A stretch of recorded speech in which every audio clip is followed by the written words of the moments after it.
मिला है 74 मिलियन से भी ज्यादा व्यूज और इस अकेले शॉर्ट्स ने 1.8 की डॉलर की कमाई की और ये एक शॉर्ट्स 50,000 सब्सक्राइबर से भी ज्यादा ला कर दिया। शॉर्ट्स वीडियो को वायरल करने का सिर्फ एक ही तरीका है दोस्तों, जिसके पास लक है उसको 10 मिलियन व्यूज मिले और जिसके पास लक नहीं है उसको 10 व्यूज मिले। लेकिन ये सच्चाई नहीं है और इसमें से एक टूल सबसे बड़ा फैक्टर है जो आपके शॉर्ट्स को वायरल होने और ना होने का कारण बनता है। और मुझे यकीन है आपने इसके बारे में सुना जरूर होगा। यह लाइन डिसाइड करेगी आपके शॉर्ट्स को 10 व्यूज मिलेंगे या 10 मिलियन व्यूज। तो आइए इसे जितना हो सके उतना चैप्टर वाइज चैप्टर में समझते हैं।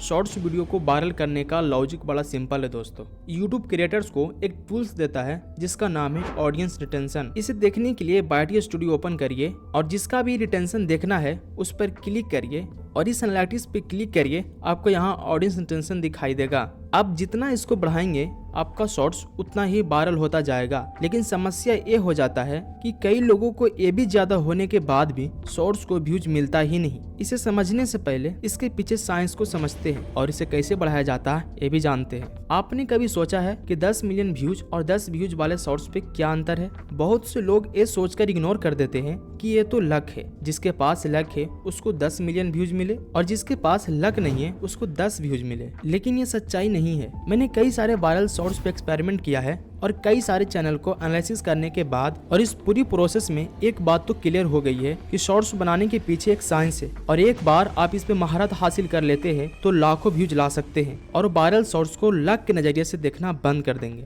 शॉर्ट्स एल्गोरिथम हजारों टूल्स का यूज करता है यह जानने के लिए कि आपका शॉर्ट्स कितना व्यूज लाने लायक है और इसमें से एक टूल्स सबसे बड़ा फैक्टर है जो आपके शॉर्ट्स को वायरल होने और ना होने का कारण बनता है। और मुझे यकीन है आपने इसके बारे में सुना जरूर होगा।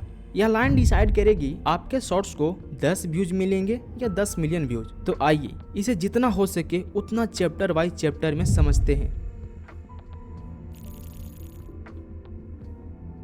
कंपोजिंग को समझने के लिए एक लाइन ड्रा कर रहा हूँ। हमारे पास पहले पॉइंट पर हुक है और दूसरे पॉइंट पर पे ऑफ। पे ऑफ क्या है मैं आपको बताऊंगा। ये दोनों लाइन को जोड़ने वाली लाइन स्टोरी टेलिंग है। हम सभी पॉइंट को देखेंगे। सबसे पहले चलते हैं हुक पे। आपका हुक बेसिकली आपके शॉर्ट्स का इंट्रो होता है। इसे जितना हो सके उतना छोटा और देखते ही समझ जाना चाहिए कि ये शॉर्ट्स किस बारे में है, क्योंकि कई बार हम ऑडियंस को हुक में कंफ्यूज कर देते हैं और कॉम्प्लिकेटेड बना देते हैं, जिससे व्यूअर्स शॉर्ट्स को इग्नोर कर देता है, जिससे हमारा ऑडियंस टेंशन बद से बदतर हो जाता है। इसलिए हुक को जितना छोटा और सिंपल बना सके उतना अच्छा होता है, क्योंकि आपका ऑडियंस पानी की तरह होता है। मान लीजिए ये पानी आपके ऑडियंस का दिमाग है और ये रास्ता आपका शॉर्ट्स। अगर आपने पहले 5 स्टेप्स को क्लियर नहीं किए और बाकी रास्ते साफ कर चुके हैं तो ऑडियंस जब आपके शॉर्ट्स पे आएंगे तो उसको नहीं पता कि 5 स्टेप्स के बाद रास्ता साफ मिलेगी। वो 5 सेकेंड्स की वजह से किसी और रास्ते पे चलना शुरू कर देगा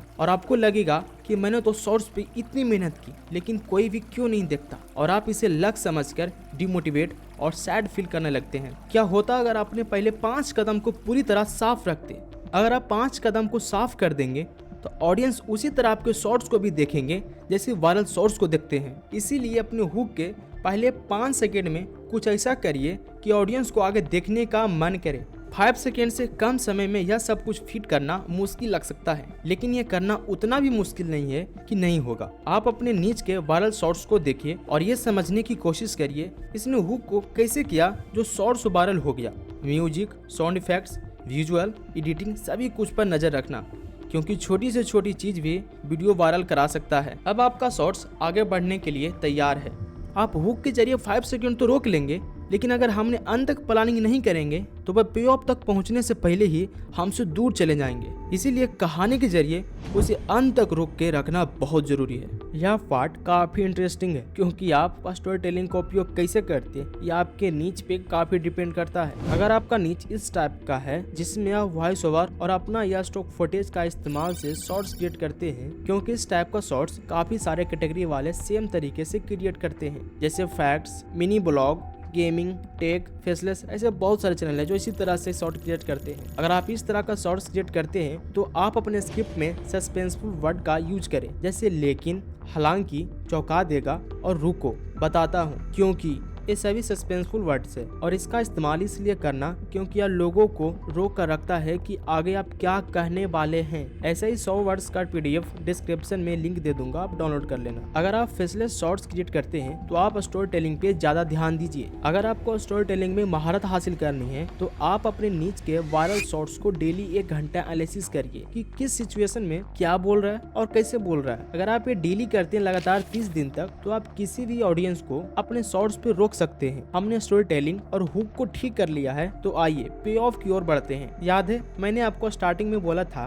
कि 30 दिन में 1 लाख सब्सक्राइबर्स पूरा करना पॉसिबल है, तो ये पॉसिबल पे ऑफ के जरिए ही किया जाता है। पे ऑफ का मतलब होता है रिवॉर्ड या बेनिफिट। इसे देखिए, आप ऑडियंस को हुक करने के लिए कुछ न कुछ लालच दिए होंगे ना, जैसे आप वीडियो के बीच में या फिर लास्ट में बताने वाले हैं। फॉर एग्जाम्पल इस एक शॉर्ट्स को देखिए। ये साइंस के जादू करके आप किसी के भी होश उड़ा सकते हो और लास्ट वाला तो देख के आप भी चौंक जाओगे। इसमें पे ऑफ है, लास्ट वाला देखकर आप भी चौंक जाएंगे। इस शॉर्ट्स को स्टार्ट हुए 5 सेकेंड ही हुए, इसने हुक में पे ऑफ का लालच भी दे चुका है। अगर आप अपने वीडियो को ध्यान से देख रहे हैं तो आपको पता होगा कि इसने स्टार्टिंग में एक सस्पेंसफुल वर्ड भी बोला है। अगर आप हुक में सस्पेंसफुल वर्ड बोलते हैं तो वो हुक और भी स्ट्रॉन्ग हो जाता है। चलो इसने स्ट्रॉन्ग हुक तो रेडी कर लिया है, अब ये देखना है कि स्टोरी टेलिंग किस तरह से करता है। जाओगे 2 पेंसिल्स को नमक वाले पानी में डालकर उसके ऊपर बैटरी रख देनी है और अब आप पानी से हाइड्रोजन और ऑक्सीजन को अलग होते हुए देख सकते हैं। पानी की एक बोतल को 2 घंटे के लिए फ्रिज में रख दें, फिर उसे धीरे से बाहर निकालें और फिर जैसे ही बोतल को दबाव के साथ नीचे रखोगे तो बोतल का पानी तुरंत बर्फ में बदल जाएगा। इसने नो बकवास स्टोरी टेलिंग की है जो ऑडियंस को बिल्कुल पसंद आएगी। इसने हुक अच्छे से किया और इसने स्टोरी टेलिंग भी बहुत अच्छे से किया है। अब देखते हैं क्या ये पे ऑफ यानी इसने जो वादा किया है स्टार्टिंग में पूरा कर पाएगा। एक पेपर लेकर उस पर कुछ इस प्रकार से फेविकोल लगा देना है, फिर उसमें एक पेंसिल रखकर पेपर को रोल कर देना है। बाद में उस पेंसिल को बाहर निकालकर उस पेपर को इस प्रकार से किसी प्लकर में लगाकर ऐसे रख देना है। फिर आप जैसे ही उस पेपर में आग लगाओगे तो उसका धुआं नीचे की ओर बहने लगेगा। और अगर आप साइंस में रुचि रखते हैं तो हमारे साथ आज ही जुड़े। अरे वाह, बाकी में लास्ट वाला मजेदार है। इसने पे ऑफ भी कंप्लीट कर लिया। इस शॉर्ट्स को देखने वाले ऑडियंस हैप्पी होंगे क्योंकि इसने जो वादा किया था स्टार्टिंग में वो पूरा किया पे ऑफ के जरिए। इसे ही पे ऑफ कहा जाता है। जब इसने पे ऑफ कंप्लीट कर लिया, अब इसके पे ऑफ के बदले ऑडियंस इसे भी कुछ रिवॉर्ड देगी और वो रिवॉर्ड आप ऑडियंस से डिमांड कर सकते हैं। जैसे आप सब्सक्राइब करने के लिए बोल सकते हैं, लाइक करने के लिए बोल सकते हैं या फिर कमेंट करने के लिए बोल सकते हैं। क्योंकि आपने पे ऑफ देकर उसे डिसअपॉइंटेड नहीं किए, इसीलिए ऑडियंस आपके बात को मान सकते हैं। इस शॉर्ट्स ने एक स्ट्रॉन्ग हुक भी क्रिएट कर चुका है, स्टोरी टेलिंग भी ठीक से किया है और इसने पे ऑफ भी अच्छे से किया है। तो इस शॉर्ट्स पे कितने व्यूज मिलनी चाहिए? 1 मिलियन, 10 मिलियन, 20 मिलियन?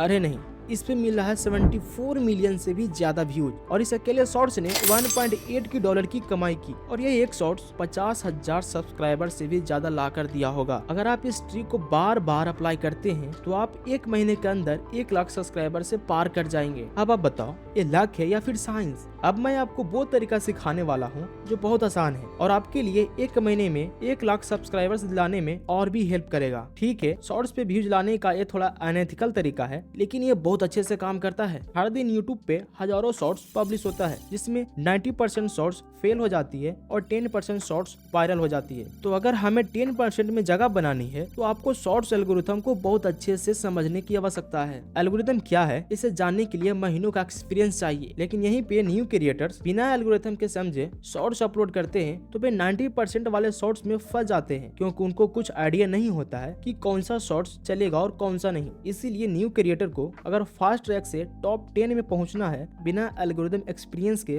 तो आप ये कर सकते हैं। सबसे पहले अपना चैनल क्रिएट करिए, अपना नीच डिसाइड कर लीजिए, अपने नीच के जितना हो सके उतना क्रिएटर्स को फाइंड कर लीजिए और कम से कम 1 लाख से ज्यादा सब्सक्राइबर्स वाले चैनल को सब्सक्राइब कर लीजिए और 1 लाख से कम सब्सक्राइबर्स वाले चैनल को सब्सक्राइब कर लीजिए। और हाँ, आप उसी चैनल से सब्सक्राइब करना जिस पे आप शॉर्ट्स अपलोड करेंगे। अगर आप इतना कर लेते हैं तो आगे का प्रोसेस शुरू करते हैं। अब आपको आराम से बैठकर इन सभी चैनल को बारी बारी से देखना है कि इन सभी चैनल पे कौन सा शॉर्ट्स अच्छा व्यूज ला रहा है। ध्यान रहे लेटेस्ट शॉर्ट्स को ही देखना, जिसके सोर्स पे सब्सक्राइबर से ज्यादा व्यूज मिले उसे सेव कर लेना। सभी चैनल्स को देखने के बाद आप डिसाइड करिए कि कौन सा सोर्स अच्छा है, आप ये आसानी से कर लेंगे। अगर आपको वायरल शॉर्ट्स मिल जाए तो आप उस शॉर्ट्स को अपने चैनल के लिए रीजनरेट करिए। सबसे पहले स्क्रिप्ट को चेंज करिए। अगर आप स्क्रिप्ट को ज्यादा चेंज नहीं कर पा रहे हैं तो कोई बात नहीं, स्क्रिप्ट से कॉपीराइट नहीं आएगा। अब आप ये देखिए कि इसने एडिट कैसे किया है और कौन सा वीडियो यूज कर रहा है और कौन सा इमेज यूज किया है। अगर आप कुछ चीजें बदल सकते हैं तो जरूर बदल दीजिए और हाँ, आप एडिटिंग अपने स्टाइल में कीजिए। चलिए एक एग्जांपल देखते हैं। आप इस शॉर्ट्स को देखिए और आप इस शॉर्ट्स को भी देखना। मैं आपको जो बताना चाह रहा हूँ वो दोनों शॉर्ट्स को देखने के बाद आप समझ जाएंगे। ये बंदा दिखा रहा है कि गाड़ी चलाते समय बेहोशी के बाद क्या होता है। तो देखिए, स्टीयरिंग में हाथ ना होने के कारण कार ऑटोमेटिक आवाज निकालता है और अगर तब भी आप नहीं पकड़े तो भाई हल्का हल्का झटका देता है, भाई होश में आ, क्या कर रहा है तू। और अगर तब भी नहीं हुआ तो कार पूरा ऑटोमेटिक मोड में जाके धीरे धीरे किनारे आने लगता है। और ये टेक्नोलॉजी फ्यूचर में हर कार में आने वाला है। और जैसे ही ये कार किनारे पहुंचा, वो जोर जोर से हॉर्न बजाकर इमरजेंसी कॉल करने लगा कि आसपास के लोग देखो कि भाई टपक उपक तो नहीं ना गया। ये आदमी अपनी जान पर खेल गया बस ये जानने के लिए कि अगर वह बेहोश हो जाए तो उसकी ऑटो पायलट कार कैसे उसकी जान बचाएगी। जब उसने कुछ समय के लिए स्टीयरिंग पर हाथ नहीं रखे तो कार अजीब तरह की आवाजें करने लगी और कुछ ही देर बाद कार झटके मारने लगी ताकि अगर आदमी सोया हो तो वह उठ जाए। लेकिन फिर भी जब वह आदमी नहीं उठा तो कार का ऑटो पायलट मोड ऑन हो गया और धीरे धीरे कार के ब्रेक लगने लगते हैं और अपने आप कार रोड के साइड में जाने लगती है और ऑटोमेटिक कार का हॉर्न बजने लग जाता है। लेकिन फिर भी जब वह आदमी नहीं उठता तो कार अपने आप इमरजेंसी नंबर पर कॉल कर देती है। ये दोनों ऑलमोस्ट सेम है, लेकिन आपने एक चीज नोटिस किया है, इसने स्क्रिप्टिंग में थोड़ी बहुत चेंज किया है और एडिटिंग में एक थोड़ा सा इफेक्ट लगाया जिसको बोलते हैं मिरर इफेक्ट। इसने सिर्फ मिरर इफेक्ट लगा दिया। इसने स्क्रिप्टिंग में थोड़ी बहुत चेंज किया है और एडिटिंग थोड़ी बहुत किया है। अब देखते हैं कि ये ट्रिक काम करता है या नहीं। क्या आप गेस कर सकते हैं दोनों शॉर्ट्स पे कितना कितना व्यूज मिला होगा?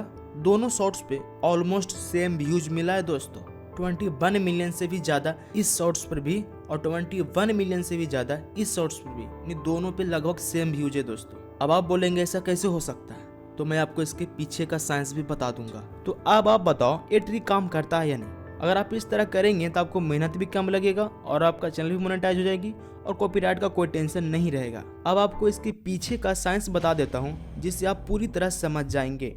देखो, यूट्यूब का एल्गोरिदम सभी यूजर्स का हिस्ट्री रखता है और उस हिस्ट्री को देखकर एल्गोरिदम सभी यूजर्स को अलग अलग कैटेगरी में डिवाइड करता है। अगर आपको अपना हिस्ट्री देखनी है तो आप यहाँ से देख सकते हैं। इसी हिस्ट्री को देखकर यूट्यूब वीडियोज को रिकमेंडेशन करता है और शॉर्ट्स को रिकमेंडेशन करता है कि आपको कौन सा शॉर्ट्स पसंद आ सकता है। यूट्यूब ये हिस्ट्री देखकर पता लगा लेता है कि आपको कौन सा शॉर्ट्स अच्छा लगेगा और कौन सा नहीं। अगर कोई न्यू यूजर्स यूट्यूब पे आता है तो उसको डिफरेंट शॉर्ट्स या फिर वीडियोस दिखाया जाता है। अगर यूजर्स किसी को लाइक या कमेंट सब्सक्राइब करता है तो उसी डाटा के देखते हुए उसे उस टाइप की कैटेगरी में रखा जाता है जहां इस टाइप का वीडियोस दिखाया जा रहा होता है। और बीच बीच में आपको ऐसे टाइप के शॉर्ट्स भी दिखाए जाएंगे जिसे आपने कभी देखा नहीं होगा। अगर आप उसे भी लाइक करते हैं तो आपको उस कैटेगरी में भी रखा जाएगा। अगर कोई शॉर्ट्स इन सभी को अच्छा लगता है तो यूट्यूब उस शॉर्ट्स को रेफरेंस लेकर उसी टाइप का शॉर्ट्स और फाइंड करने लगता है ताकि इन सभी को इसी टाइप का शॉर्ट्स और दिखाया जाए और यूट्यूब इस टाइप का शॉर्ट्स उसे दिखाना शुरू कर देता है। अगर आप उस शॉर्ट्स को जान गए जिसे यूट्यूब ने रेफरेंस के लिए सिलेक्ट किया है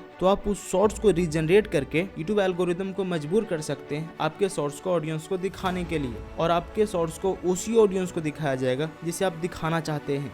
इसलिए मैंने आपको बोला था कि आप सभी चैनल को देखिए और जिस पे ज़्यादा व्यूज आ रहा उसको रखिए, क्योंकि रेफरेंस में यूट्यूब उसी शॉर्ट्स को रखता है जिस पर ज़्यादा व्यूज आ रहा होता है। और ये था यूट्यूब एल्गोरिथम के पीछे का सच्चाई। मेरे पास ऐसे कई सारे टॉपिक है जिसे मैं आपको बताना चाहता हूँ। अगर आपने इसे ध्यान से समझा तो डेफिनेटली आप 2025 में अच्छा करने वाले हैं। और हाँ, मैं अभी भी कंफ्यूज में हूँ कि ये वीडियो आपको समझ में आया है फिर नहीं। अगर आप इस वीडियो